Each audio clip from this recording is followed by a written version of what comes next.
Assalamualaikum warahmatullahi wabarakatuh.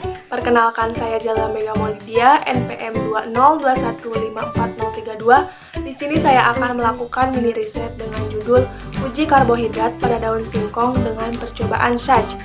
Nah, untuk bahan dan alat yang dibutuhkan dalam mini riset kali ini, bahannya yang terdiri dari pertama ada aluminium foil, kedua ada alkohol 70%, ketiga ada betadin dengan ukuran 5 ml, yang keempat ada air, dan terakhir tentunya daun singkong. Untuk alat yang dibutuhkan, yang pertama ada pisin, yang kedua gelas, yang ketiga ada sendok, yang keempat ada panci, dan yang terakhir ada kompor. Tujuan mini riset yang pertama untuk mengetahui tumbuhan dapat menghasilkan amilum, yang kedua untuk mengetahui perbedaan warna pada dua perlakuan daun yang berbeda, yaitu daun tertutup dan daun terbuka, yang ketiga untuk mengetahui faktor-faktor yang dapat mempengaruhi uji coba amilum pada daun singkong. Cara kerja dalam mini riset uji karbohidrat pada daun singkong dengan percobaan SAJ. Yang pertama, siapkan alat dan bahan yang akan digunakan. Yang kedua, tutup daun singkong menggunakan aluminium foil, diamkan selama 3 hari. Yang ketiga, petik daun, kemudian gunting dengan bentuk yang berbeda. Untuk daun tertutup dibentuk dengan segitiga, sedangkan daun terbuka berbentuk persegi. Yang keempat, rebus kedua daun dalam air mendidih, diamkan sampai warnanya berubah menjadi hijau pucat keputih-putihan. Yang kelima, rebus kedua daun dalam alkohol 70%, diamkan hingga klorofilnya luntur dan warnanya akan berubah menjadi kekuning-kuningan.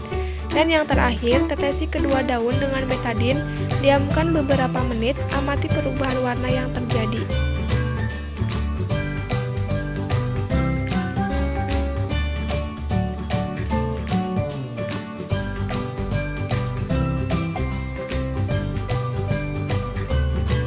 Inilah warna daun yang telah dipetik pada dua perlakuan daun yang berbeda.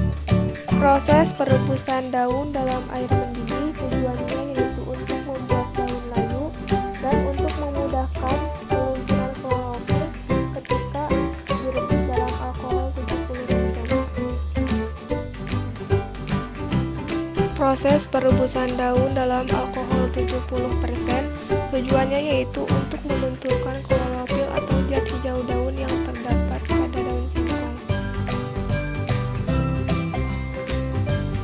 Tetesi kedua daun dengan betadin, diamkan beberapa saat dan amati perubahan warna yang terjadi pada kedua daun tersebut. Dapat kita lihat bahwa daun yang terbuka mengalami perubahan warna menjadi biru kehitaman, sedangkan daun yang tertutup masih dengan warna yang sama yaitu kuning pucat. Setelah dilakukan percobaan mengenai uji karbohidrat pada daun singkong dengan percobaan SAJ, maka bisa kita ketahui bahwasannya tumbuhan itu dapat menghasilkan amilum atau karbohidrat melalui proses fotosintesis. Seperti yang bisa kita lihat pada gambar sebelumnya, bahwa daun yang terbuka mengalami perubahan warna menjadi biru kehitaman, yang berarti menandakan adanya kandungan amilum pada daun singkong tersebut. Sedangkan pada daun tertutup tidak mengalami perubahan warna, yaitu tetap berwarna kuning pucat. Hal ini dikarenakan pada daun tertutup tidak terkena cahaya matahari sehingga tidak dapat melakukan proses fotosintesis.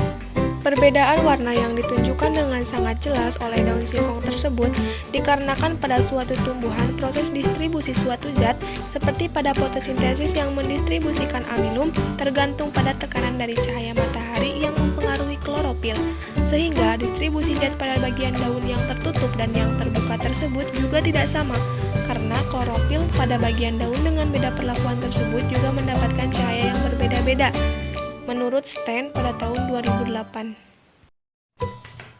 Kesimpulannya, yang pertama, fotosintesis adalah suatu proses biokimia pembentukan zat makanan atau energi, yaitu glukosa, yang dilakukan tumbuhan, alga, dan beberapa jenis bakteri dengan menggunakan zat hara, karbon dioksida, dan air serta dibutuhkan bantuan energi cahaya matahari. Yang kedua, dari hasil percobaan SAJ dapat disimpulkan bahwa dalam